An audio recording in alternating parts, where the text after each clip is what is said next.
नमस्कार. दुष्ट तो दुर्जन दुरीच धरावा. संदर्भ संत नामदेव महाराज.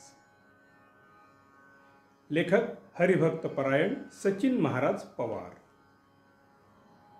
दुष्ट तो दुर्जन दुरीच धरावा, संग न करावा पापियाचा.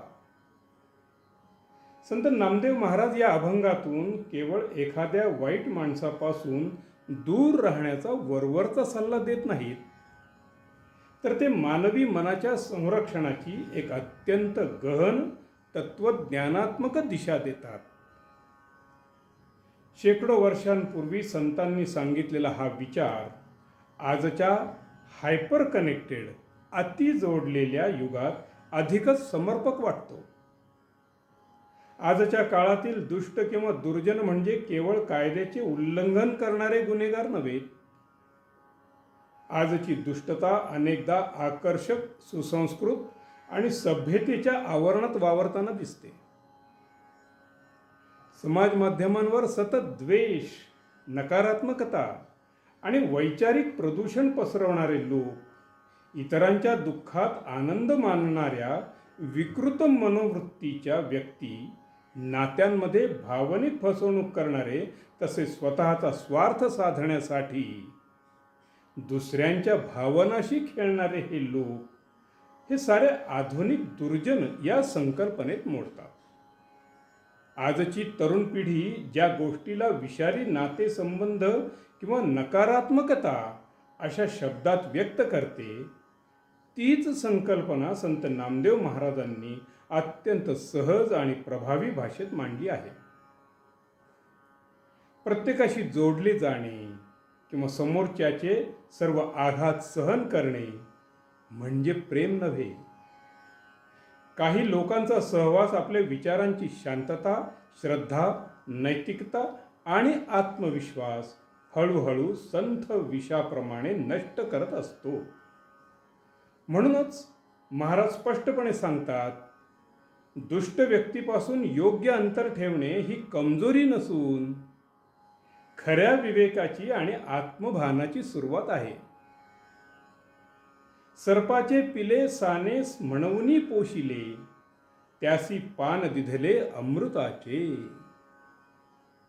सापाचे पिल्लू लहान, निरागस दिसले म्हणून ते निरुपद्रवी ठरत नाही. त्याला कितीही प्रेमाने वाढवले, अमृतासारखे दूध पाजले, तरी त्याच्या स्वभावातील विष बदलत नाही. आजच्या काळातील अनेक नातेसंबंधांमध्ये नेमकी हीच परिस्थिती दिसून येते. आपण अनेकदा भाबडेपणाने किंवा अवास्तव अपेक्षांमुळे चुकीच्या लोकांना वारंवार संधी देत राहतो. तो एक दिवस बदलून जाईल, मी इतके चांगले वागत आहे तर समोरच्यालाही एक दिवस माझ्या भावना समजतील, अशा अपेक्षा बाळगत आपण स्वतःलाच मानसिक वेदनांच्या गर्तेत ढकलत असतो. परंतु प्रत्येक व्यक्ती बदलण्यास तयार असतेच असं नाही. काही लोक आपल्या चांगुलपणाचाच फायदा घेतात. आजच्या डिजिटल युगातही हे तितकेच खरे आहे. काही लोक सातत्याने अपमान करतात, चिथावणी देतात, खोटेपणा पसरवतात, पण आपणच त्यांना आपल्या आयुष्यात स्थान देत राहतो. शेवटी त्याचा परिणाम आपल्या मानसिक आरोग्यावर होतो. म्हणून संत आपल्याला शिकवतात, करुणा असावी पण अंधविश्वास नसावा, प्रेम असावे पण विवेक गमावून नव्हे. नव्हे ते निर्विष नसंडी स्वभाव गुण, घेऊ पाहे प्राण पोसित्याचे. काही व्यक्तींचा मूल स्वभावच असा असतो की ते दुसऱ्याचे नुकसान केल्याशिवाय किंवा दुसऱ्याला कमी लेखल्याशिवाय राहू शकत नाहीत.